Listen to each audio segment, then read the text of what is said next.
So with Norse mythology, what is Norse mythology and why does it matter? And I'm going to throw that question out to you too, just kind of start off. I think it matters so that I have a full understanding of every of the major. I personally think it's a good way of looking at the universe through the paganistic aspects that they have and the animism that they portray in a lot of the natural environments.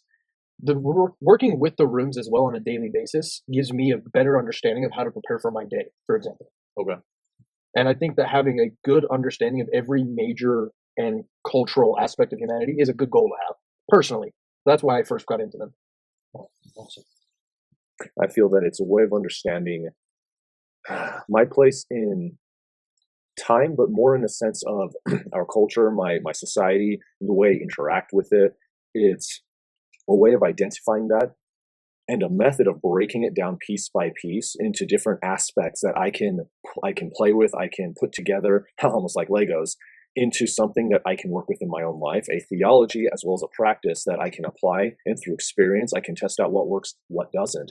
And when consulting the old poems, the Eddas, I'm able to kind of see they mention the things that work and the things that they don't, that doesn't work, but I can see that I don't live in their same world, technically, their same timeline, I guess. And so I have to update myself. And so I'm kind of dancing between becoming some of those gods and pretending to be some of those gods as I move through this life. And that's like, it's a good bearing for me, I guess I should say.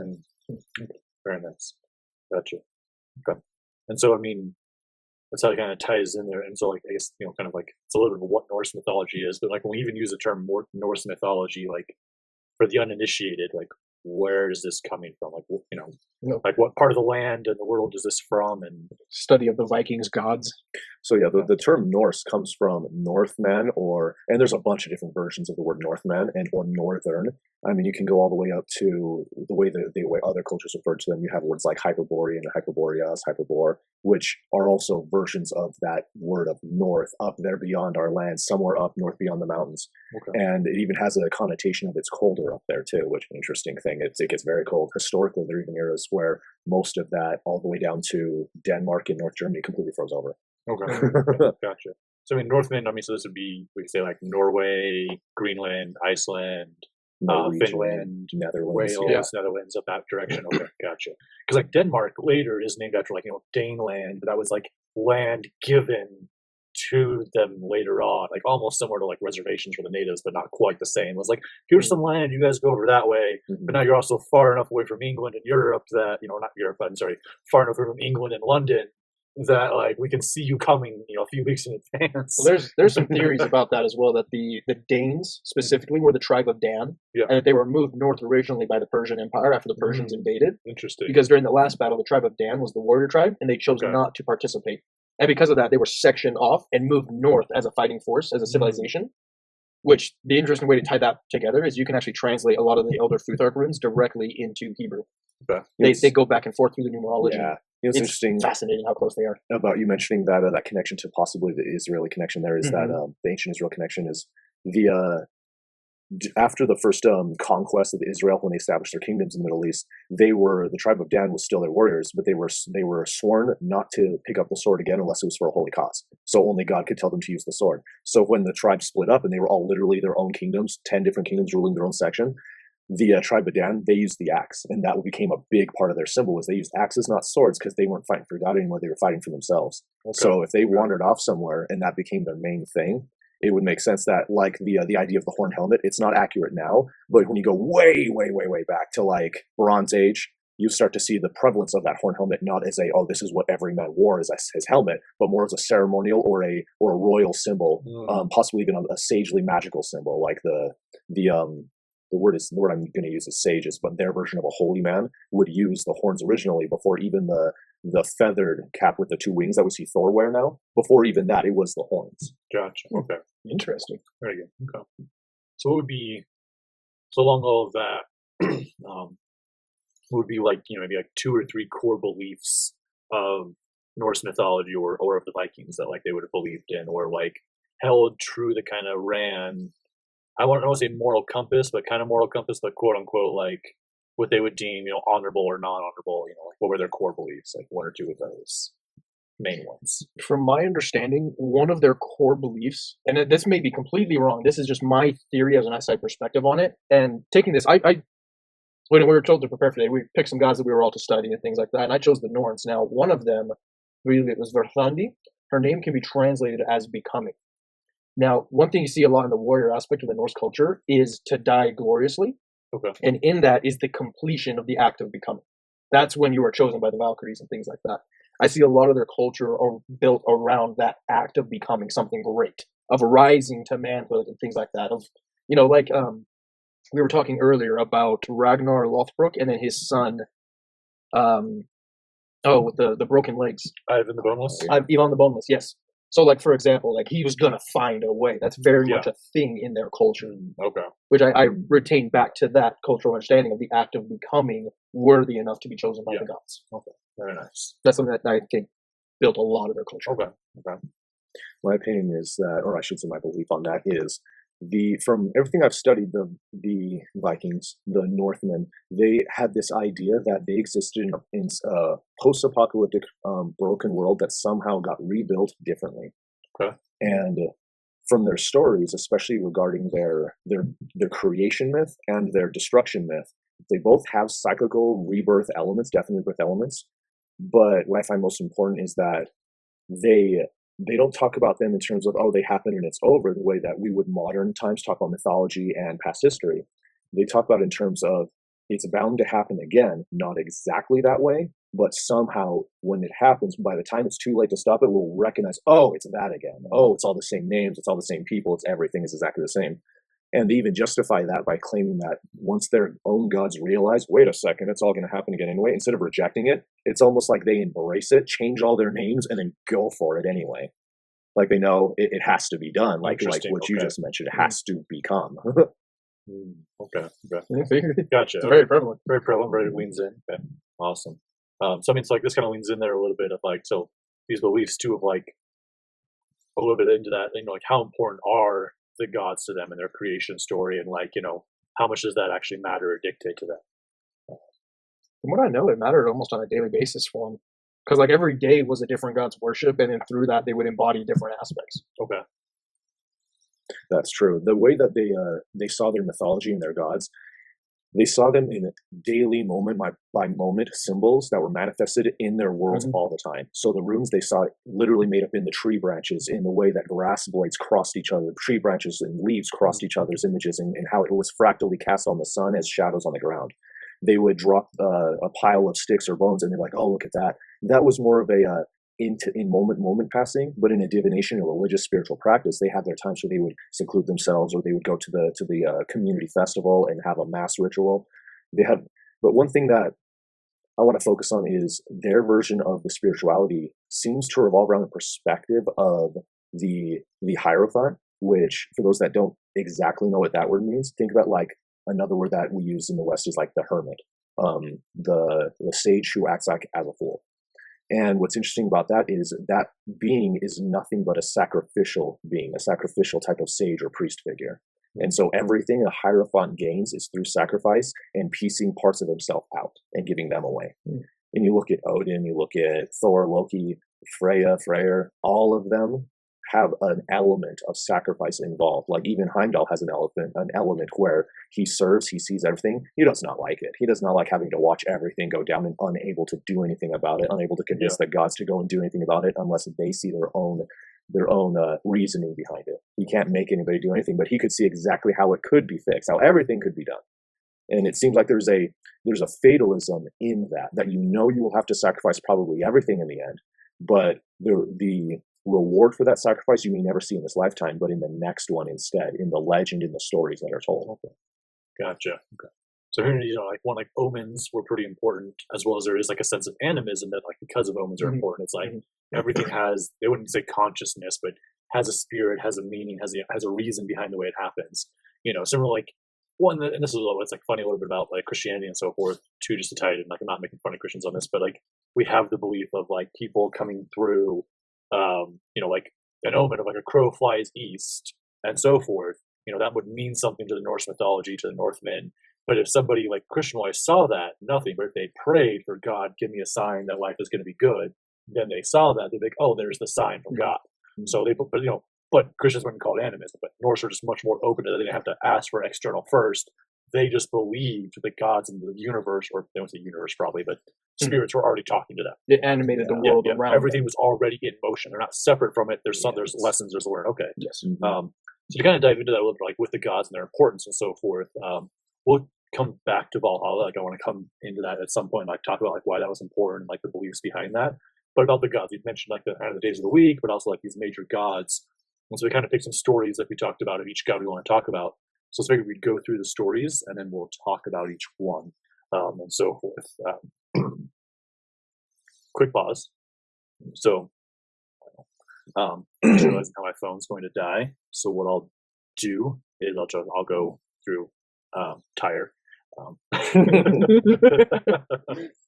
You're probably so off guard that first time. I was like, well, like it just like flowed out so like on high mode, and I was like, wait, what? But not Tyre. Like now I'm having like a hard time like not saying Tyre. If you slip up, we got to make sure we insert a sound of a tire screeching. Yeah, that's what we don't hear. Don't hear. We just hear the tire screech. So coming back into it, I'll read Tyr and then we'll go Thor. Okay, yeah. Do you want to do yours and then John? Do you want to do yours? I would like to go last because mine's a question about certain symbologies and things, and I want to see what you guys involved in the conversation. Exactly, involved conversation. Okay, cool. Sounds good. All right. So coming back in. So picking those, like I'm going to read about Tyr's. We're laughing because earlier I called it Tyre, and it was like a Freudian slip, and so now I'm having a hard time not saying Tyre instead of Tyr. If you think it's pronounced Tyre, comment down below and correct me that it's not pronounced Tyr. Classic Americans. Says the whitest one here. You're damn right. All right, so I'm going to read through his story here a little bit. Maybe my notes might die on me. We'll just deal with that. That's what happens. So in Norse mythology, the god is associated with Tuesday. He is Tyr. He is the god of war, justice, and law, known for his courage and sense of honor. Tyr is most famous for sacrificing his hand to the wolf Fenrir in a bid to bind the monstrous creature and prevent it from causing destruction. The connection between Tyr and Tuesday comes from the Old English word Twisdag, which derived from twig, which is the Old English name for Tyr. He's associated with Mars. Sorry, we're going to cut that part out. Keep it in. He's associated with Mars, the god of war, with Tuesday, and thus, he's given a lot of that energy of like your direction, your focus going forward. So he's one of the oldest and most dramatic gods in Norse mythology, and it says he's associated with war, also associated with law, justice, honor, and the noble way, meaning showing up in an impeccable way, which actually ties a little bit with animism and shamanism of like, you show up regardless. So similar to battle, like you may not like all the people you're battling with, but you're not going to let them die either. You may not invite them to Thanksgiving dinner, but you're not going to let them die on the battlefield. And so a lot of his stories are of fighting war, strengthening battle, encouraging others to step forth. And so like in that sense of like how he represents the god, Tuesday was also this day of that a lot of things did get done. Usually it's something we see now in today's society of like you have a Sunday and then Monday is kind of always this day that people kind of like dread going to work, kind of coming back in.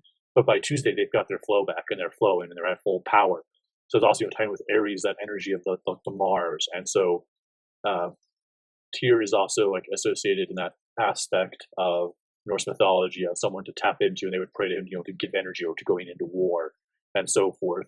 And so we could tie that to like today's, because there's a little bit of like, so the aspect with like a lot of shamanism, which is like the major thing that like I study, is that everything is a real entity and is a real god or vibration, but is also an aspect within us. And so most things that have a story or that have like become a thing that repeats is worth it. So as an example, like, we're using Tyr here, but like that's similar to Aries. And it's similar to other cultures where that shows up as this like fire force, or it even shows up in like the solar plexus chakra. And so like in shamanism, it's like the solar plexus or the fire within you or the sun within you is burning as an aspect in you. So you can tap into your own interior Tyr that is within you to give you your drive. I mean, that could be, if it works for you to like tap into the solar plexus, great. If the fire elements will work or the sun element works, great. Tyr doesn't represent the sun, but it's those similar aspects of like energy, the power. Tyr rune as well is a straight line with a like triangle on top, which actually that's Canas as well. So Tyr does have a fire aspect, but it's like you're putting it on a torch. On a torch. So it's like, here's a torch. So it's literally, which I mean, a lot of people think it's a spear too. Yeah, gotcha. Okay. And then kind of how like Tarok's, we mentioned a little bit of the Hierophant and the Hermit a little bit. Like, yeah, so like with the minor arcana, like he would be that example of like it's the fire manifest in direction being done. You know? Oh, it's an impetus. Yeah. So it's not 1, 2, 3, or 4. You know, it's actually the fact that it's like fire was already made. You know, sparks already happened. The fire was made. Yes. That fire has existed for a moment. Now it's been conjured onto a torch, and it has a direction. Just like the fire within you already exists. So it just, where are you going to place it? Makes sense looking at the room then. Yeah. Yeah, And the somewhere Romans like, had a very similar understanding and concept of that symbol. That's amazing. Yeah. And so a little bit with that fire, it's like where you put your will and desire creates that. So it's like if you desire to create things in your life, it's there and you can tap into that. But if you tap into like victim mode or depression, the fire will consume that and go that direction. So the fire will burn whatever direction you aim it, which again, pointing, you know, almost like an arrow, but like a torch. So yeah, so that's Tyr. So I know that's the god of Tuesday. So just anything, thoughts that you guys have about him or that general concept? Yeah, I like I mentioned, the impetus. That's even a Latin, Roman, Greek word, and so that just the symbol, how it's the canaz on top with the spear, or that could be a spear, could be an arrow, a lance, a javelin, and that's all stuff that the Romans also used as they called it the impetus force, which was the action moving forward, the thing that is acting, not the idea, not just a spear laying on the ground, but it has to be in action. And they also use it as a flaming spear, flaming arrow, a torch. All of it was acted as that way. It has a torch. It's an illuminating action. It's wise and it causes change. I love that. And so as Tyr, I remember there's this, I'm sure everyone has probably seen this GIF, but it's something that we exchange back and forth usually on Tuesdays as we send a beaver screaming Tyr in red Yes. over and over again, and every Tuesday it's like, yes, Tyr, it should be shouted aloud. Shout aloud Every Tuesday. Yes, every Tuesday, which the day of this recording is Tuesday, but it may not be the day you're watching it or the day that actually gets posted. Tyr. Awesome, cool. So moving from Tyr, which is Monday, and we're going to start there because that's like the beginning. And there was a time like I don't quite follow this schedule anymore, but in some ways it does work for me because I do these tours out to Antelope Island, but I do them on Saturday through Monday. So it's like one version of my life. But then when it comes to like my business of like content creation and coaching and so forth, all that actually does begin on Tuesday. So in a lot of ways, like my week begins on Tuesday, and then like ends on Friday, and then a different week begins on Saturday. Or you can view it that like the weekend is the weekend, but my weekend, I work weekends, and my weekend ends on Monday. So we're starting there with that day, but to move on to the next one would be Wednesday. And I think you're talking about the god of Wednesday, which is not Wednesday Addams, but no, we're talking about Odin, which Odin, everybody knows, is the All-Father, the Anthony Hopkins character with all the gold and the gold eye patch in the Thor movies, and so he's usually depicted as an old man, typically in his 50s. We think of him now as like a wise fatherly figure, but back in the day, no, he was not seen that way. He was either seen as his warrior aspect, which had an eagle-shaped helmet. He had his spear, his armor, all that stuff. His horse Sleipnir, which means slippery, or the one that is that slips. the one that slips. Yeah, try to pin down a horseman. That's and his spear is Gungnir, which is known as the swaying one. It's known as made from a part of the world tree itself, and so it sways like the tree Yggdrasil. Interesting. And nothing can avoid the piercing of this spear once it's been cast. It will strike its target no matter what. Odin, being that he is Wednesday, he's considered the aspect of that twilight figure where he can either be asleep or awake. When he goes to sleep, it's not that he's blind, it's that he sees through a different kind of sight and he sees everything. When he's awake, he's in action, seeing through his normal eye, acting physically as himself. And so there's another shadow aspect of Odin where he shows up as a wandering hermit, where he's like the sword in the tree story comes from, it involves that aspect where he's in his conical hat with a wide brim. So people think like the Gandalf the Grey hat, or now in the West we see it more as a witch's hat, but it was originally more of his hat. Even storm gray cloak, all of it, yeah, long gray beard. So think like Gandalf, but a spear instead of a staff. But slightly more dangerous. Odin. What I found most interesting about Odin is he represents all of the Nordic gods. All of their pantheon represents very powerful symbols, like we mentioned before, primordial forces and divine forces, and some infernal ones. Odin is symbolized in the runes as usually either the spear or his own rune, which is two spears, one being cast and one being caught, which I found there's another Twilight idea. his very end and his beginning involved the death of a god, and so he had to slay Bor, his father, also known as Buri, in order to take the throne. Because Buri, all that we know about him was he was some kind of war god from the last cycle before that one. And once he took his place, he was like, all right, it's time to order the realms. And that's where his whole war god side is. He had to go across the 9 realms and set them to order. Fighting giants, fighting trolls, fighting everything, and elves, all of it. And that's where you get a lot of the modern ideas, the modern Marvel stories, is they just snippeted that and then fancied it up. Mm-hmm. But you can take that as just him dealing with other orders and other beings and kingdoms of mankind and other realms. I can see that as worlds, dimensions, timelines. And he's got his Sleipnir, like I said, his Sleipnir is known as having multiple sets of legs. So it's got 8 legs that it runs across 8 directions into 8 planes. And so it's a riddle in and of itself. And if he can cast his spear that'll hit you no matter what from a horse like that, he's the ultimate thing. So he represents the symbol of divine will, or God or source itself. And what's interesting is he had to become that by hanging himself on the tree of Yggdrasil with that spear made from a part of Yggdrasil. And so we were mentioning this earlier today, that it's like it turned him into an additional branch. Yggdrasil normally has 9 branches. Odin becoming a 10th branch and becoming the king of the kingdom of Asgard and being one of the last gods to fight at Ragnarok, he was actually just like his father Bor. He was the first god to die at Ragnarok too. So the last, the first, that whole cycle thing, he goes first. Being that he embodies the divine will, as well as a god who could have just ruled as I am king, but he chose to become a hermit. He chose to strip himself of everything, pluck his own eye out, pin himself to the tree for wisdom. That divine wisdom, he lost the if you go by the stories, he lost his mortal perspective by losing his one eye, which is the idea that he is stuck in the here and now, but also, at the mercy of the here and now, but obsessed with the future of what could be. He sacrificed that obsession, that ego, and that attachment, so that he could see through his third eye, which would be, the empty eye. He has to see through the third now, to be able, the ability to perceive a divine path in the future. So the ability to chart the correct path. It's not that you're carving a new one, it's that you can see the correct one that was already there, the divine path we all should have been walking. So because he could see it and no one else can, he became the example of the one who walks it, so the others, man and God, could see it and follow, so they can walk it too. For him to die in the Ragnarok the way he dies should be a shock to everyone reading, including the gods who see it, as, oh, it's hopeless. Except it's not, though, because he goes into that battle with a smile, rides into the jaws of the monster with a smile, knowing that, oh, this isn't the end, this is just a new beginning. He saw the last one. Of course he knows this is how it's going to be again. The cyclical nature of Norse mythology. Exactly. Okay. The runes came from him being pinned on the tree. I found stories where he was pinned upside down, and his blood ran down his body and onto the roots. Being that he was pinned on the swaying branch, the runes formed in his blood drops. And that's how he perceived them and understood them, was on his time on that tree. He saw them, and he perceived them all that way. Gotcha, okay. He's known in many cultures, actually. He's known by Wotan.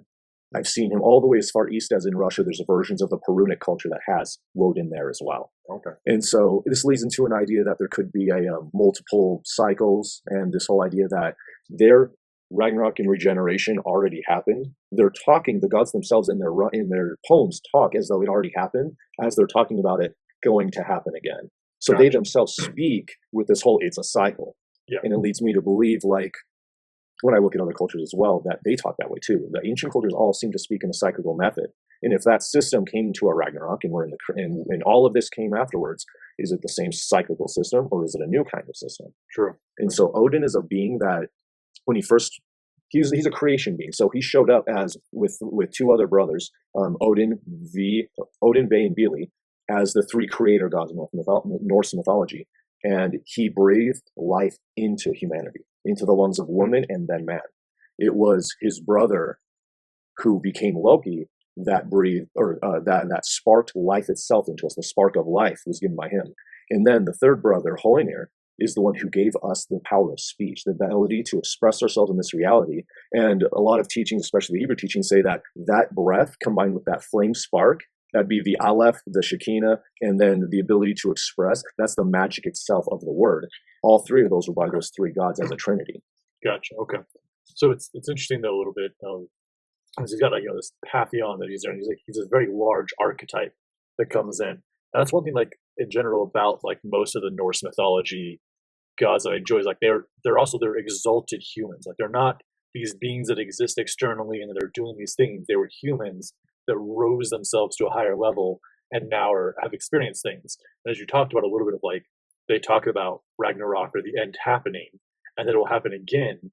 But also as they're talking about it, like it makes me wonder, like, is it happening as they're writing and talking about it? To have that kind of that full cycle nature of like, it happened before, we're currently experiencing it, and we know it's going to happen again. And so it's like, yeah, we could be in a new paradigm where it doesn't happen that way, obviously, which I think we are. But the way that these teachings are there for us, that aspects of these greater beings of us. And then just one thing I think interesting of like, the old man that then wanders. It's kind of these cycles he had of like, was a man, gained all this knowledge, ruled as a person for, a while as a great god, and then quote unquote retirement is wandering the desert, is wandering the world, and we see this a little bit in like anime, for example, like Gurren Lagann. You see that as, spoilers. You see that at the end of Simone. He's now the wanderer, and he's giving advice as he goes along. Yeah. And you do see this a little bit in biblical stories of actually like Moses, who, the Bible for me is like, it's a book of a lot of metaphors and parables. It can teach you a lot of good things. But, whether Moses was a real person or not, the story of Moses is he spent 40 years as an Egyptian prince, and then he spends 40 years as a sheep herder learning the ways of God, and then he spends 40 years as a prophet. But part of those 40 years as a prophet, he's wandering the desert. So he's got this wandering thing. And so it's like these cycles of like glory, leaving the palace of glory, studying the things, then wandering around. Buddha, living in the palace, leaving the palace, studying in complete humbleness, leading a following, wandering around. So it's kind of these interesting cycles. And so like I would say Odin as an archetype plays a ripple effect into how like Buddha showed up later in similar stories, or how like Moses shows up, or even how there are these people. And it's like, having done coaching for 7+ years, it's like I've had clients that like they make, they can barely afford a session, and I don't mean that in a bad way, just mean like they're making 10 grand a year, and so it's hard. So and then I've had clients that are like, yeah, they're millionaires, but they both have similar issues where it's like they're facing these heavier things. And so it's like even the rich eventually they hit this point where they need to go deeper into spirituality and work. And those that don't have money are leaning into that, and then they're working to like create abundance from that spiritual path. And so there's almost like this humbling phase that has to happen. And then usually what I notice is like when people step out of that and they go on their way to the next thing of their life, they're either creating the next phase where they're stepping into being maybe like that quote unquote like leader or creator of their own world, or they're in that wondering phase where they're like, yeah, I understand my life, and this is what I want to do with my life, and I have knowledge to share if people want it, but like chop wood, carry water. Yeah. So it's kind of an interesting thing that I've noticed. And so I just, an example of like with coaching, it's like you see it with people too. They have the similar cycle that Odin almost had of like glory, do the humble work, have some glory because you did the humble work, but also you're in glory because you're actually in service. That's why you have the glory. And then you kind of like wonder at retirement. So is that why, for example, like Buddha, for example, gained so much knowledge was because he gave up so much? I would say probably, like, I mean, he gave up so much. We see a similar aspect in the Hindu mythology with Ravana, the 10-headed demon. When he was a child, he was raised as a sage, as a guru, and then instead of giving it all away, he concentrated his power and tried to ascend himself up anyways. Gotcha. Yeah, I'd say more it's like a pendulum swing kind of thing. So from nothing, kind of almost spoiled, not having happiness, hits the pressure point and the pain point where something's got to give, so the pendulum gets released. So he swings to the complete other side, which is having the same kind of thriving and glory and joy and blissfulness that the rich could have, but it's now the internal version, and it's also giving it away versus receiving it for nothing. That would also giving it away for nothing. That could also be, for example, like the embracing of pain. Yeah. Like that's the David Goggins method. For of course, example. as you went this way, it comes back and it comes back and forth. Probably near the end of Buddha's life, it's very much like this. Which even some of his later teachings aren't even so like most of his teachings aren't about like the external world anyway. They're about like living a good life. But even they're about ways of living. He would reject questions about the soul and the afterlife all the time. And then more closer to his end of his life, when people would push that stuff, he would just be like, "Doesn't even matter." Like, it wasn't even like rejected. It would just be like, "I'm just we're not there right now. This is the work right now. Focus right now." Yeah. And so it's like almost this like be here now. Yeah, essentially. So it's interesting. Yeah. So I'd say like there's this swing that happens and it works its way into the center. That's very interesting. Yeah. And you see that with different teachers too, where there's like a swing of belief. You see it with Ram Dass too, a little bit of like into like, very renowned psychologists or even Alan Watts. And then there's a swing, and that's like release of the academic world. And even Carl Jung, release of the academic world, full swing into spirituality.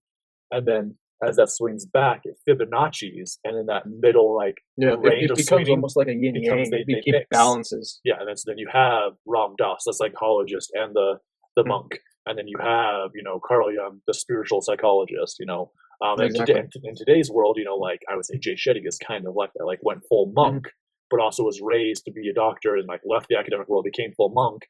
Now is a podcaster / teacher, doing his own thing, but he's intertwining. He's like, here's my knowledge, and that's blah. I think that's a great way of doing it too, because we've only recently, in scientific understanding, separated God from science. Yeah, like what was it? Isaac Newton is quoted as saying that all he does is in reverence to God and in worship to God. Like his understanding of mathematics and everything was simply he's trying to understand how God created this universe to work. Okay.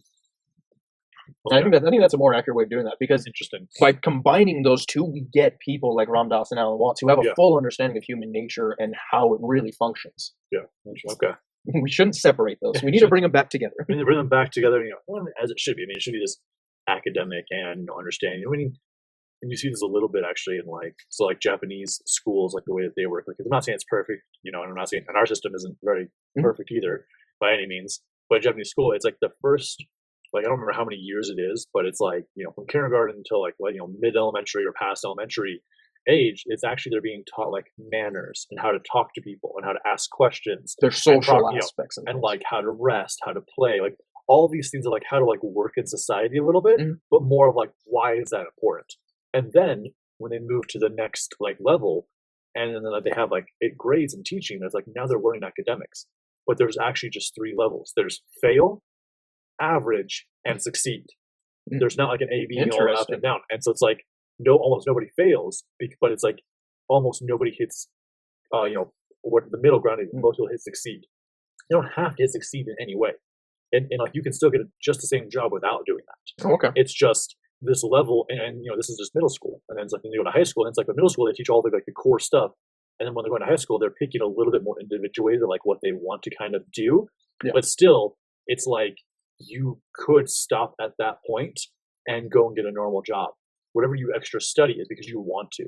And so a lot of this excelling and push of there's a social push for it to excel, but it's also all rooted in the concept too of because you know how to already behave and you already kind of know who you are, you have a greater desire for passion and a greater desire to know these things, dive into it. And you don't see that super often with a lot of kids in America, but you do see with those that are in multiple clubs. Like if they're in sports and they're good at their studies and they have some sort of third extracurricular that's not part of school in any way, those children tend to excel. They excel, but it's also getting enough exposure to these different things that force them to figure out who they are. You have to know who you are. You have to build some kind of the Hebrews would call it building a monad in Kabbalah, where you have 3 divine, you could say virtues, aspects, whatever, but it's 3 things that in tandem create the human experience the way it should be experienced. It's the act of becoming. Yeah. I read a paper recently on a scientist, a psychologist who had a theory that anyone can be taught to be a genius in a specific field so long as they were introduced to it at a young enough age. Okay. And the way that he ended up testing this theory was he taught all of his daughters chess, and he introduced it at age 4. By 16, they were taking on world champions, and as adults, they were playing people 20 chess games at a time and winning experienced that. My parents got me started on chess games, brutal. My dad was the type that would just destroy you. He'd be like, well, that's just the game, until I'd stop crying and start taking it serious at around 12, 13. And then because of that whole brutal 8 years of just... But that experience. I ended up teaching, my last year in high school, I ended up teaching a chess class because I won the last 2 championships, high school championships. And so I ended up teaching one. And a few years after that, I was taking on 3 people at a time, just for fun, because it wasn't entertaining anymore otherwise. I needed that challenge. So teach your kids mathematics. Yeah, it's a big deal. Get them started early. Just, my dad taught me chess, and we would play every Sunday and so forth. But I always looking back, it was always either the first or second game. There was a let me win thing, but not in the way of oh, that was super easy, you won. It was oh, cool, I actually got it. And it would be always one of those, looking back, I can remember, it would be one of those, you get down to the point where it's he's got a king and a pawn, and I'm chasing him around with a queen. And a rook. I've done that before. But that's how it always, attrition. That's how I would win with it. It was never this oh, you got me tricked with my own pieces pinned in a corner. But whenever he would win, it was that way. And I remember I remember being 5 or 6 playing chess with him. I remember like one time like figuring out this like really cool defense way to like set up my alliance like wherever he came with, and I was like, can I just do this and then you can just have 8 turns in a row? Like, and he was like, Set up sure. a siege battle. Yeah, I and love so it. like let it go, whatever. But then it Yeah. wasn't until I was like about 11, 12 that I started realizing every time I win, it's like by the skin of my teeth. But when he wins, it took a moment, but it's like, fuck, he got me. Yeah. Like Got you in a corner. yeah. Where you And weren't so then expecting. I like started doing it back. And I remember like the first time when it was like the first time like I didn't get down to pieces, but it was like technically that stalemate where it's like he's not in check, but he can't move anywhere. The Pyrrhic victory, Yeah. right? Like, and so I was like, and that was like the pace forever. And then I remember like when the day came when I was like starting to like win not in that way.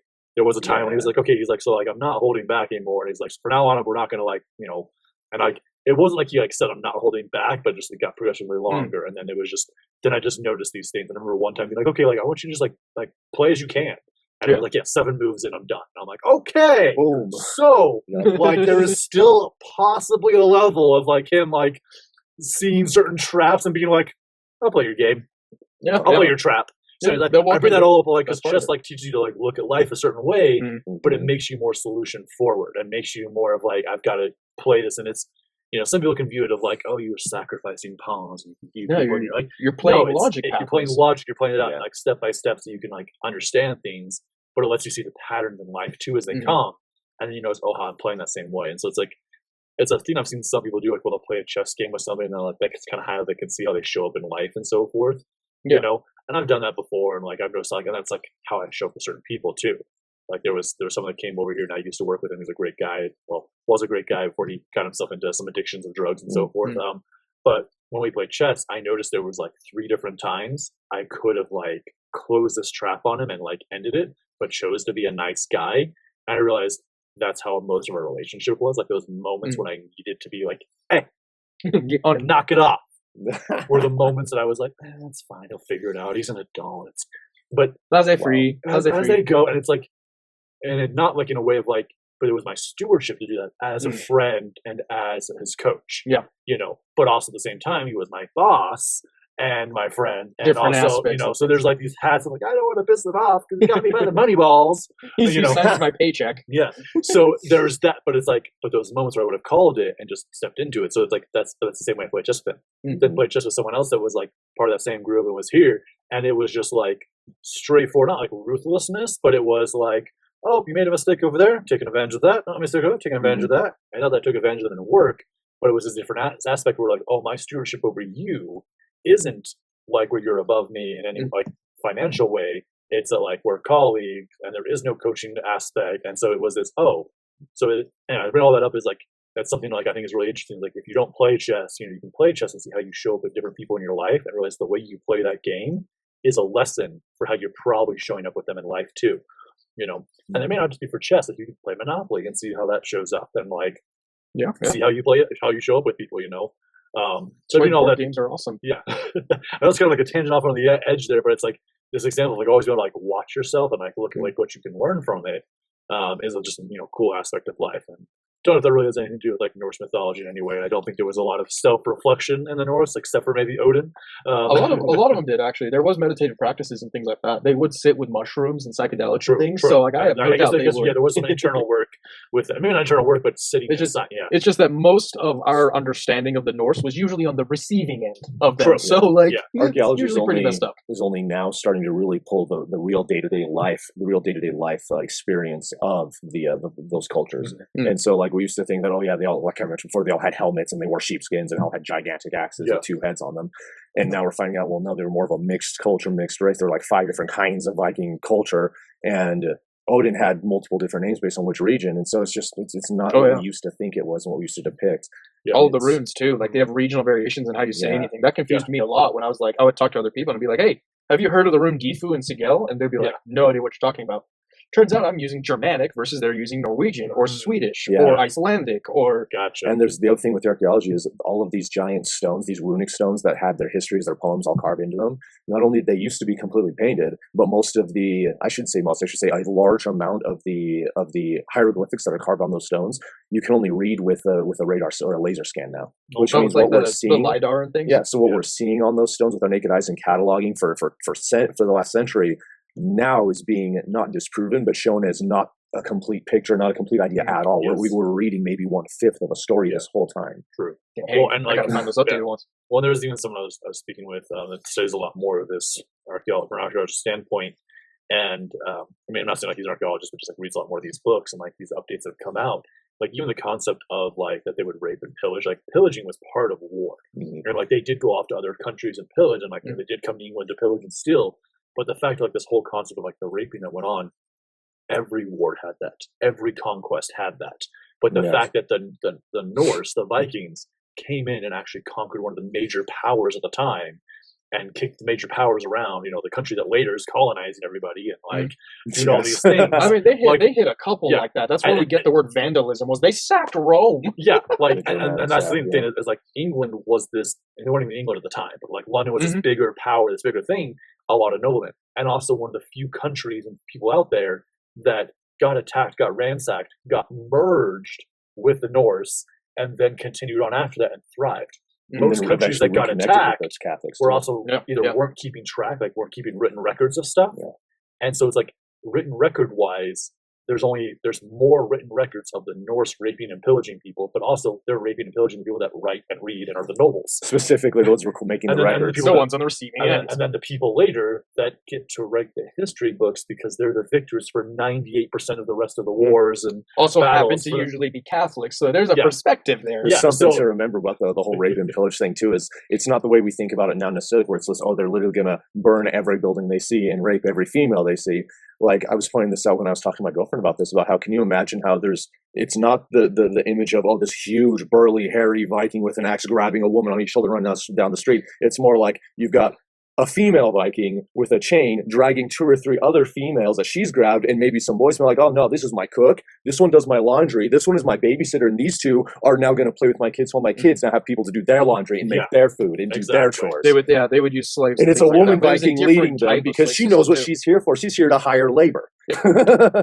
That's what was mostly going on. It wasn't just we're going to work them to death in the mud hole. It's, No, they this was their labor, so they could continue their way of doing things. and they had ways to work out of that as well. Oh yeah, depending on the regional culture, you even had a different. Like for example, the Germanic ones, there was a lot of human sacrificing there that wasn't going on in the North regions, and for that reason, they were enslaving and raiding to replace their numbers because they would sacrifice their daughters specifically as the most valuable sacrifice to the gods. So how are you replacing your sons when they die in battle on these raids? You steal more daughters. And you're not raping them because you need to sacrifice them to your gods to get, hopefully, more sons. See, this is the Aztec problem. This is why you need another civilization to go and get. This is also Yes. why the Germans had an easier time, or sorry, the Romans had an easier time at first going in there. But then when the Germans were like, wait a second, we have someone other than ourselves to fight now, the Romans Then had they a unified. problem. And the Germans have been unifying ever since. They stopped killing themselves and each other and started actually being people again. Gotcha. They had one hiccup with that, but we set them straight. You know, Demonstrate. Okay. You hit them hard enough. They grokked into the right direction. Awesome. Oh, that's great. That's also an Odinic method. Oh, cool. I mean, they are supposed to be one of the greatest warrior races, so Yeah, that's a thing in their end time mythology. Time mythology. They go down swimming. So I'm realizing that, like, one, I already knew this before we came into this, like, the Norse mythology was going to be a big topic. Oh yeah, So, like, this will be like a multiple episode thing, most likely. But as we've kind of, like, stepped into each one, like, let's hear, you know, like, the first Norn from you, a little bit of, like, the direction you wanted to go, and then next time we'll come into the other stories of the other gods, and we'll keep going. But yeah. So, Okay. So, like, let's do, like, you know, one of the Norns. Well, what I was going to ask actually, so what I brought was the 3 Norns: Urdur, Verthandi, and Skuld. That's Okay. a fate, becoming, obligation. Can also be translated as past, present, and future. The thing that I want to talk about today, though, was actually their well that they pull of the infinite waters, which comes the golden strings of mankind as well, which is similar to the fates of the Greek mythologies. What I wanted to talk about was the infinite well that feeds the roots of Yggdrasil. Okay. So, I mean, maybe, like, walk through, you know, a little bit for, like, the uninitiated, the person that we're, you know, like, walk through the story, like, what the well is, and and step through that a little bit, and then we'll dive. So the Norns sit at the well that sits at the base of the tree of Yggdrasil, which is the base of creation. Now, the Norns are like the Fates. They sit and guard over the direction of mankind, essentially. They're guardian spirits, for Isn't example. the well also known as Mimir's pond or pool or well? Mimir has, Mimir I think has his own, though. Oh, they're different ones. Okay. I think, well, I've heard them referenced as both the same and separate in different translations. Okay. So, okay. Yeah. I've seen that with a lot of, the Norse stuff do have different iterations. Yeah. So, the well, though, specifically that the Norns are always seen around feeds the roots of Yggdrasil. Now, Yggdrasil is technically the roots of reality, right? It's the timelines connecting into a single moment. Yeah. Like the past and present and future all coming into one. That's how they represent the tree itself. What aspect does the well bring? Because that's a water aspect. It's not like the sacred fire, for example, like Loki is, like you were mentioning earlier. So, okay, so I'm going to go on a limb on this one. So, does that make sense? The roots of the tree of Yggdrasil are planted in the body of Ymir, and Ymir's blood was used to make the oceans and rivers of the planet. Specifically, the river that feeds into Mimir's well, which could be that same well, is from the primary blood vein of Ymir. And so, one understanding is the pool is the pure blood of Ymir, because it flows from the main artery. The main artery, yes. The other understanding is that it is the pure essence of wisdom from like the universe. And so what is lost to you and I upon death and cannot be gleaned from, I guess you would call it necromancy, divination, talking to spirits of the dead, doing eternal genetic work, what cannot be gleaned that way is amassed somewhere else in the universe as that pool of knowledge. The Hindus refer to it as like drinking the water of life from the conch is actually a dose of divine wisdom. Which that's the thing in a lot of the Pacific Island traditions as well, as the conch of knowledge and things. So that's interesting because we see that also in Norse mythology in the light of, it's the Fey world that they have. The fairy world? Yeah. Because they have both light and dark fairies that are basically, there's a civil war and things like that. Yeah. Vanaheim's the light one. Yeah, now there's different references to this. One of the most recent that most people know about is like God of War, I think.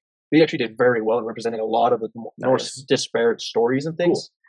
And yeah, they have they have their own aspect of that, and that's another plane of reality too. They're struggling with at the time of writing of those stories. Okay. So that's very interesting then. Okay. I wonder if they have those separately for like the different races. Like if the Norse tree is ours as humans, for example, Yggdrasil is ours versus they have their own. So what's interesting about that is the Yggdrasil tree has 9 branches for 9 realms. And each of those realms is considered to have, when you step into that realm, onto that branch, you can see the world tree connecting back from that branch over like a tree itself. So from Midgard or Earth, you would see the whole world tree extending out from your branch. Because we're Midgard, we're the center point there, right? But every realm, every branch thinks it's the center column of the tree. It's a perspective game. Only Odin sees that they're all branches of the same tree, and his throne sits at the hall that's on the root of that tree, the central beam of that tree. And so does the eagle that sits at the top of the tree in that nest at the very top in the golden realm. It looks down and sees the whole tree and goes, I'm on the pillar too. It knows, but the other gods, the other realms, all of the people in the other realms, they don't realize they're branches, because to realize it, you have to be like, you would have had to have that divine perspective to look down and say, we not only are we all a part of this other system, but our place in that system. So that's interesting then, because Odin was pierced to the tree, and as you mentioned, that would have created like a 10th branch of it. Yeah, there are 9 branches and 9 roots. 9 roots. Okay. And then him becoming the 10th. He'd become a 10th, exactly. And a new tree, technically, because he by coming off of that after spearing himself, that branch is already the 10th branch. But then, like you would, forget the term, take a branch from one tree and graft it. Some trees you can straight up plant in the ground that way. Yeah, he would be that kind of tree. And because he was taken care of as well by Mimir. During his time on the tree, he was fed and watered by Mimir. No, he was not fed and watered. Mimir watched over him only. Really? I thought he forsook. He forsook food and water. He did drink from Mimir's well before though, and that's where he sacrificed the eye at the start of the process, and then he drank from the cup. He drank from Mimir's cup, the water from Mimir's pool. Then he tore his eye, threw it into the pool, and then climbed the tree to spear himself. It's crazy metal. Awesome. Okay. Very, very Kabbalistic, actually. Oh yeah. And the way it describes it, there's things in Kabbalah about that angle and things, and it's the same place that Christ was hit too. I've seen a really old Shiva and a couple others. I've seen a wood art depiction, very old wood art depiction in one of the books I read, where it shows him upside down on the tree. Yeah. He's in the hangman position, like in tarot. Like in tarot, which is Christian. His eyes or his hands are even behind his back knuckles together. And He's got the spear going in through his side, like where Christ was stabbed. And very interesting, he has his long beard, but he's also got a helmet with horns on his head too, which is an ancient depiction of additional kinds of knowledge, lunar and solar knowledge. A gold helmet with white horns. So it's just multitude of symbols on there, and he's on the tree, and he's got the one eye open, the other eye is missing, and he's got his head tilted up, looking down at the roots of the tree where the runes are forming. Which means is also similar to closer to how they were actually crucified. Like, so like Jesus was like, if you go back to like where the Romans did it, like there wasn't this, arms out to the side, hey, your hands were actually above you, and then, your legs were pinned down, and then you had like one through your thighs, and so like you're more like this. That's why they also went through the wrist, is because you had one through the hand, that move would draw blood up into the lungs. It would drown. So it's like you didn't die from starvation, you died from the body, you like can't handle that position. So him hanging upside down, getting the blood flow makes very much sense. And it's just interesting, like that concept of the laying out, and then just a little bit of like, as we're talking about, like that side over there, about the Kabbalah. So like you have the tree of life that has the 10 sephirot that like draw out. In shamanism, when they talk about the assemblage points that are like within you and without you, they only have 8 of them. They don't have all 10. But when you draw it down, it's like they have Ketar, and then it comes over to Vendar, and then it shoots across, but then it goes down, and then to the center, and then over. It's like the one that's on the side, they don't have both on the side like how the Tree of Life does. The ones that are on the side is on that same side that Odin has his spear, the same that Christ has a spear. The same side that also is represented, Christ, like there's Christ consciousness, which is the heart, but also like the sun energy, the willpower, the desire, the glory that you really are is this, coming back to the chakras a little bit, but is the solar plexus, is that place.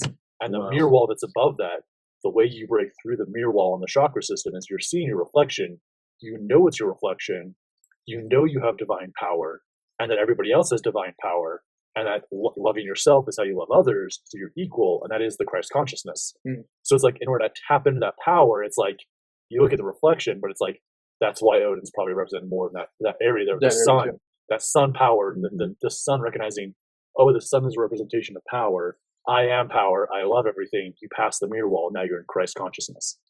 So we could say that Odin was a type of savior for the Norse people, one of the minor saviors, or... Well, I wouldn't say even like savior, because like I would say, because I go with that too. Like when I talk about Christ and everything that kind of Christ, like I still I don't believe in sin, but I do believe Christ did some things and was like an ascended master and like has a lot of teachings for us.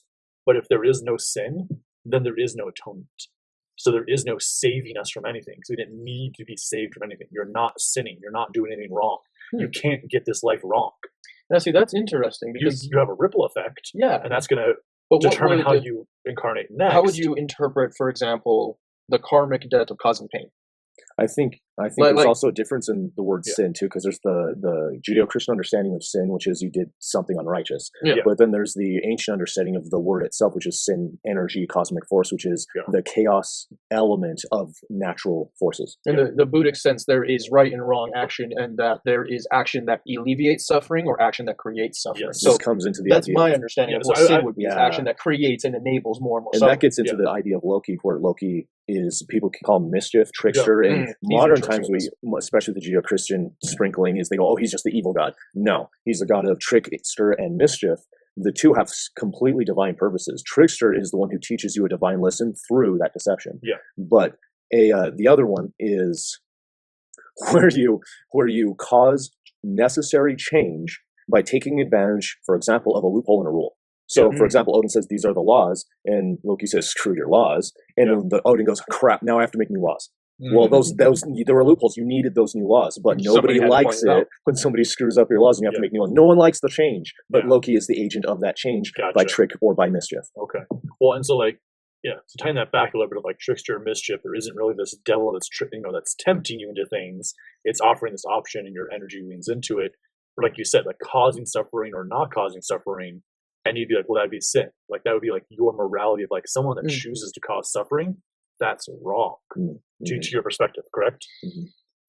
So like, There are things to that because Yeah. I'm still am a veteran. I understand combat, and Well, I guess sometimes wrong you and need to meet evil. force with force. Yeah, force Because with there's force. But wrong and evil. What's the difference? Well, I can on the inside, for example, I can meet my opponent with love still. Yes, you can. I can. What was it? There was in the Mahabharata. There's a god that steps onto the battlefield, slays 10,000 men, but before that, his first word was Namaste. Yeah. Like, Well, is that- I, the soul within you, recognize the soul within you. Let's get to work. Yes, and there is that aspect. When I say not even just like suffering too, of like, I mean, yeah, you can fight battles with an open hand and with a hug and with love. Mhm, There is a way to do that, Like but also like suffering being the concept too of like and as an example, like I don't know how I don't have kids, I don't know how this is going to play out yet, but it's like you let your kids go to public school. Like I went to public school and it sucked in some aspects. Made some good friends, was bullied, definitely did some bullying, but like I learned how to not act like a jerk because I was dealt with jerks. And I was given the opportunity to show up like a jerk and realized I didn't like that. And so it's like, but that's suffering. And so the reason I'm bringing this up, like, so just to finish out that point, like sin or not sin, it's more of a ripple effect. So it's like when you throw a stone into a pond and it makes a ripple effect, you can't stop those ripples. It's done. Okay, No, so it's going, hold yeah. on, just to finish this thought, okay, come in. But so that it goes. But if you don't like the way those ripple effects are showing up, then throw new rocks. And if those ripple effects are coming back at you after they've hit the wall of the lake or coming back, that's what affects you. That's what you experience. But as they're coming back at you, let's quote unquote use physics here, for example. You threw out a rock, it's creating 50 newtons of negative or non-serving suffering energy, goes out, hits the wall, it's bouncing back and coming back at you at another 50 newtons. If you do 100 newtons of good action that creates healing and joy in the world, and that ripples out when they hit each other, do you still have to pay the debt of that action? And so this is where like Christianity goes, yes, you did. You sinned. You committed a sin. You're a bad person. You need God and someone to forgive you externally, which I will go into the deeper aspect of that for a moment. But with my belief, or like what I believe, like, the karmic effect, the ripple effect is, you don't have to pay for things that you did that were negative. Not like in the sense of like, oh, I did some good stuff, so it balances out. But it's like every action has a ripple effect. But what comes back to you is a ripple effect of how you showed up. But there is this concept that if you don't like the way it's going, change it, do something different, And just to wrap that up fully, just to like kind of round it out, so like the guilt aspect of shame, guilt, sin it's all about the aftertaste too of how you. So if you do something and how you feel afterwards, that's based on your own internal belief system, your own morality. And so your assemblage points, your height, like whatever state of consciousness you're in, is dictated by your belief systems, which lead to a thought, which leads to an emotion, which leads to an action, which leads to a result from the action or non-action, which then reinforces the belief or shifts the belief. Which this is all happening to each one of us interacting at the same time. So when you move to different assemblage points there, so like the final thing with that, with the guilt and shame, it's like if you view the past as something you did and you're like, man, I'm a bad person for showing up that way, like your past only matters as much as you look at it and the way you give it energy to. It matters as much as the rear view mirror matters in a car when you're driving straight, not changing lanes. If you're not changing lanes, you don't got to look at the back. Doesn't really matter. Doesn't matter at all. When you change lanes, it's a glance at the back, which is Fibonacci. Glance at the past, take the current, shift, new future. New now. You want to roll with the stream now. Roll but just enough to, okay, I remember that. Same as I put my hand on this burner once before. I'm going to look at the past. Oh, yeah, I already did that. Didn't like that. We'll put a pan there instead. Okay, so let me... So I know you're talking about a big thing, but so that makes sense. We talk about action and inaction in this. Yeah. I would like to add the third force. Okay. Grace. Which is what would still the pond. Okay, so grace being... Break that down a little bit. What do you mean by grace? Action, neither right nor wrong, but in line with the universe. Okay. Or inaction, in line with the universe. So it's the third jin. The third positive, negative, neutral, right? Yeah. So it would be the neutral force. It would be the neutral force. So the thing about a neutral force, the thing about that, and it's funny you choose the word neutral because neutral can be taken as a neutralizing force too, something that neutralizes the chaos or the disorder or the friction, right? And so being a neutralizing force, that's very, like I said, I like that because I'm looking at your thing over there. I'm seeing a person instead of a Kabbalah symbol waving at me. Close enough. Close enough. There is a person over on the Kabbalah symbol. It's the Kabbalah drawn on top of a person. Right. It's Kabbalah. But grace, this is how I'm going to tie this together, is grace usually involves some kind of sacrifice by that third party. That sacrifice is what neutralizes the chaos or the friction. Christians understand that as what God provides, or Christ provides grace with the sacrifice so that you aren't damned by your sins. And so this would be the atonement, technically, for example. This is where the talk of saviors come from. So Odin would be he would be the karmic grace given to them. So he's their technical savior. Yes, there are two kinds of grace over to the Nords, though. And so you have the symbol of grace would be Frey, the male, I believe was a twin brother. Yeah, he's Freya. Abundance is his energy. And that's why the Christians were able to use that symbol as a Jesus symbol. As look, this is the heart. He's even a thornberry heart. Fits right in. And so the symbols the Catholic use of the thorns and the heart that they use with Christ that they use even now, all of that just hit for them. It's like, oh, grace, Frey, the sacrifice. Oh, sacrifice out of love. I get it. It makes you whole again. It makes the other person whole again. It creates peace where there could never be peace before. And so that is one understanding of it. The other understanding is that peace that comes when there is no war and only prosperity. So like that paradisical aspect of Anaheim, where it's not Valhalla, it's that other place, that peaceful place where some warriors might choose to go, where they can live in paradise and abundance and in peace with music and fairies and stuff. And so that just absolute peaceful grace, where yes, it's a neutralizing force still, but not in terms of opposing people, forces, politics, whatever, or actions, but in terms of like how you would have a storm that would roll by, and there's the calm before the storm, there's the storm itself, and then there's the abundance, the blooming, the flowers that comes after the storm is done.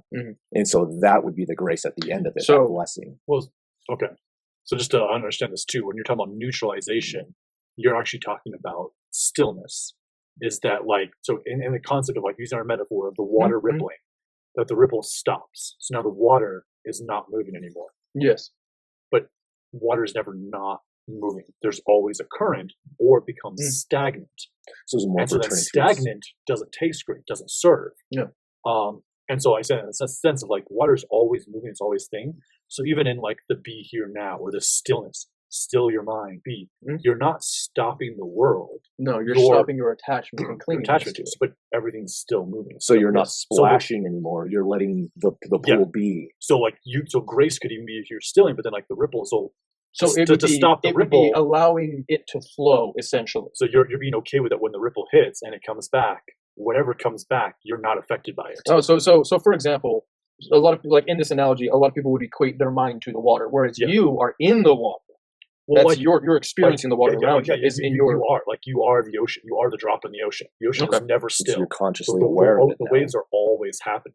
The waves come up. So what you're saying is it's grace would be the lack of clinging to an idea that is being changed. Well, what I'm trying to understand is like, so if grace is this third aspect, I'm trying to understand it's not that I don't believe in grace, but bringing grace as this third energy in here, which I do believe can exist. There can be more than just like action, not action, or like serving, not serving. But in this way where everything is creating a ripple, it's that idea too that nothing is permanent. There is no individual, there is no stagnation point in all of existence. There is never a moment where something isn't moving, changing, rippling, or vibrating. Everything is always vibrating. Well, that's only by our current understanding of how the world functions. We just maybe not have peered into those realms where those exist. Because it would still exist as part of the Trinity, positive, negative, and neutral aspect. But even in that aspect of positive, neutral, negative, neutral is still vibrating. It's still doing a thing. Let me throw something in here. I think that is perfect for this. Look at the rune Isa, which is known as ice or frozen, but also as stasis. And so people think that, you don't want to ever be in stasis, except there are times where you do. And in understanding there are moments in your life where you need to be still, you need to be silent, you need to watch. There are pauses where you're just here to you got to wait for things to just play out. And so I think that is they don't want you to be still and stagnant. They want you to be still and in stasis. By that I mean understanding the God spirits, whatever. It's to know when it's time to pause and be still versus and be silent versus keep acting. Like when a crisis happens, you can either wait, think, calm down, and choose noble action, correct action, or you can do anything and do something right now and risk it being completely worse and an even bigger catastrophe. Gotcha. Okay. And so I'm all leaning this into the idea too, a little bit of that, like the grace can exist, but I don't think it comes from an external force. It doesn't come from a savior, an atonement. Well, you don't have to be saved from outside. You can still work it out from within. You can still work it out from within. But like in that concept of like using I wouldn't say Odin is the savior Mm. of the Norse mythology, but he has provided techniques and tools for them to Yes. use. He's provided a pathway for Yeah. it. Yes, And for you to do it yourself. Yes, and I would say like the frozen, Yeah. like as a stasis frozen, aspect, like yes, like that exists, but even when it's frozen, time is still happening. Yeah, the So- Odin so- sleep isn't a worthless piece of time where it's just so napping. like, it is a conservative energy. It's a resting in order to Yeah. create. Mhm. So that's still an action. That's still a vibration. It's a choice It's of the action of non-action. which is Which is non-action. still in action. It's the Buddhic. So I bring it back to the comment. Like there is a third like aspect that's there. Yes. But I would say that third aspect is like, so we've been using water as an example, but like let's shift it to like breath just for this, like to make more sense of 3 actions.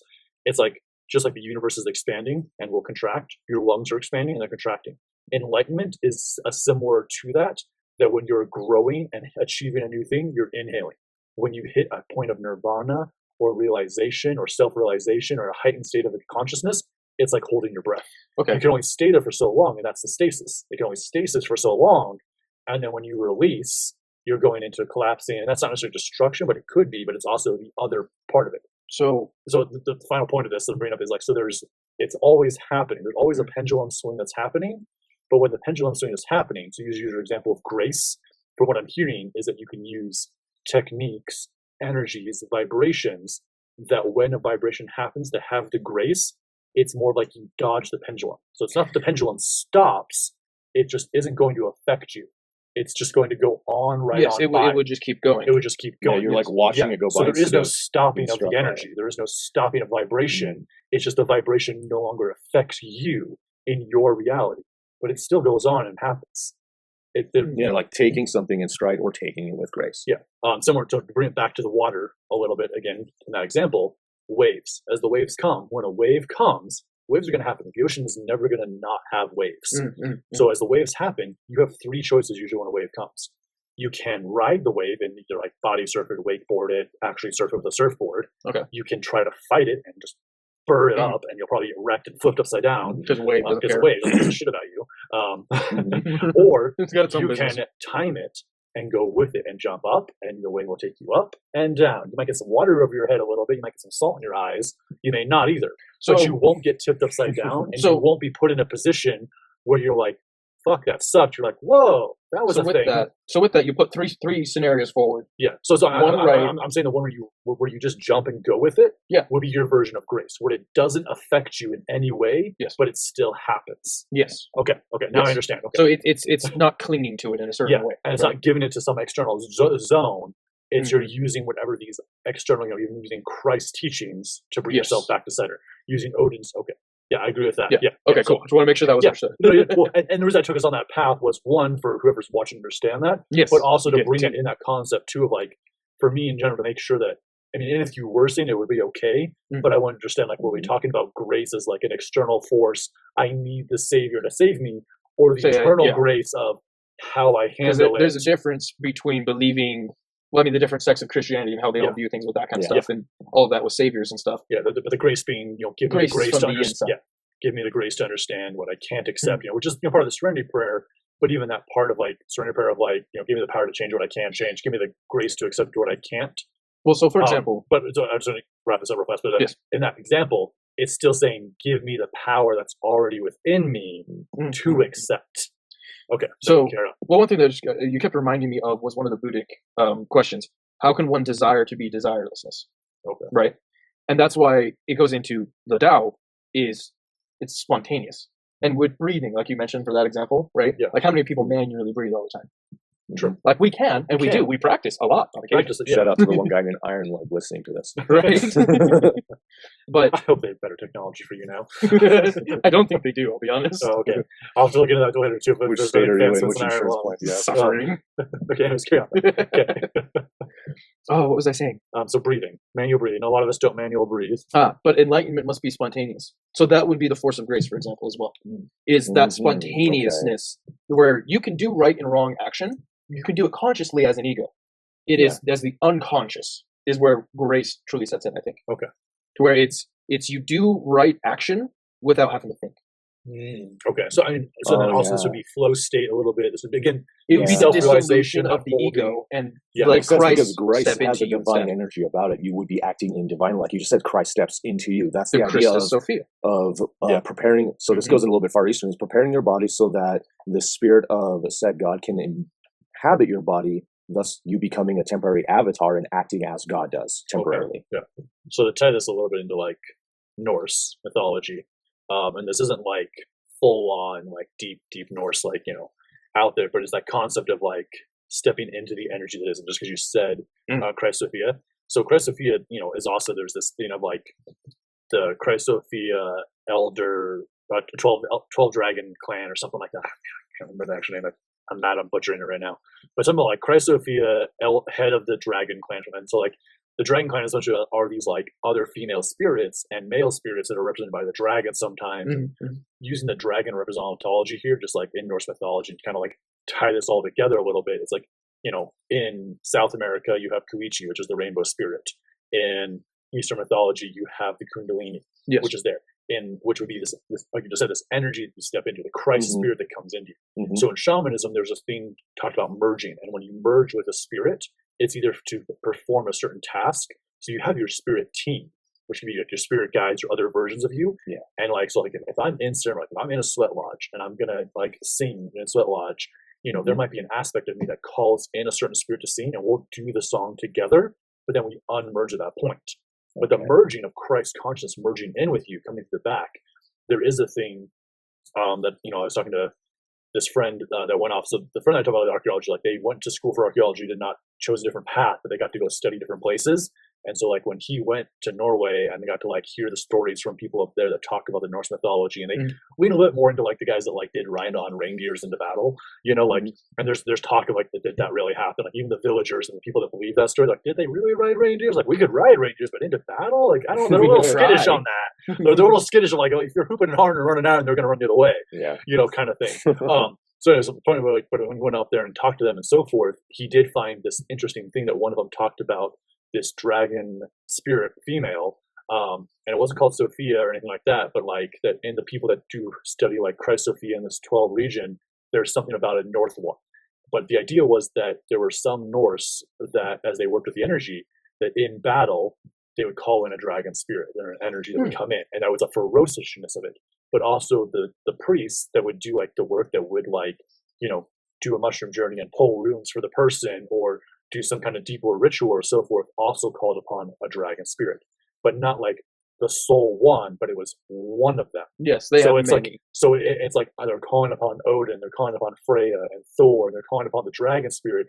But there's an interesting thing that he just thought was interesting is that into battle, mushrooms, dragons, Odin. Into spirituality, improving yourself or like receiving guidance for life, mushrooms, dragon, some sort of female god. You know? Usually Frigg for wisdom or things like that. But like this interesting thing of masculine, feminine, but dragon, mushrooms repeated. That's and then interesting. masculine, feminine. I'll have to look more into that. Yeah, 'cause so I only that's know the a one I little bit remember of dragon enjoying it. mythology I from the think Norse. it's Fafnir. I Fafnir? think that's the Nordic dragon. Because there's only like one or two ever mentioned in any of the Isn't sagas. Fafnir the wolf?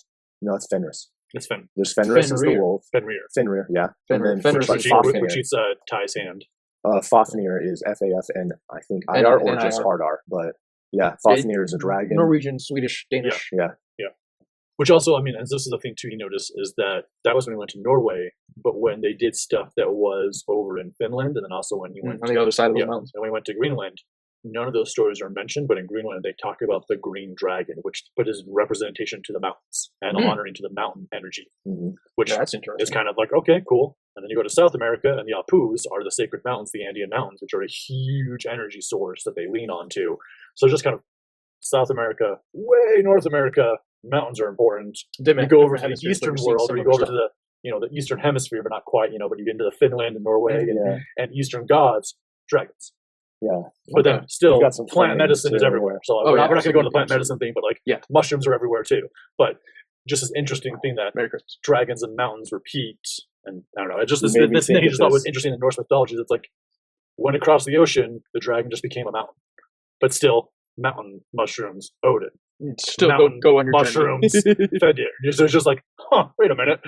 Yeah, there's so So you're many saying of we those should go dragons spend of some this time in the mountain, mountains? dragon of that hill. Like it's not just in D&D and stuff where you see that. Like there's some funny dragons like Puck and Nucker, which I think Nucker is from in one of the German places. It's literally the dragon of a green hill, and his name is Nucker. There's another one named Puck where it's the same. It's like a red dragon of another mountain. It's just funny names, but wow, immense stories, and they all involve some kind of, not just the titular of the knight in the slaying the dragon, but usually some adventure involving someone has to be able to serve it. Kind of like how there's a sphinx in a riddle. It's like that, and because all of these stories are poetic, the riddle is written into the entire freaking poem.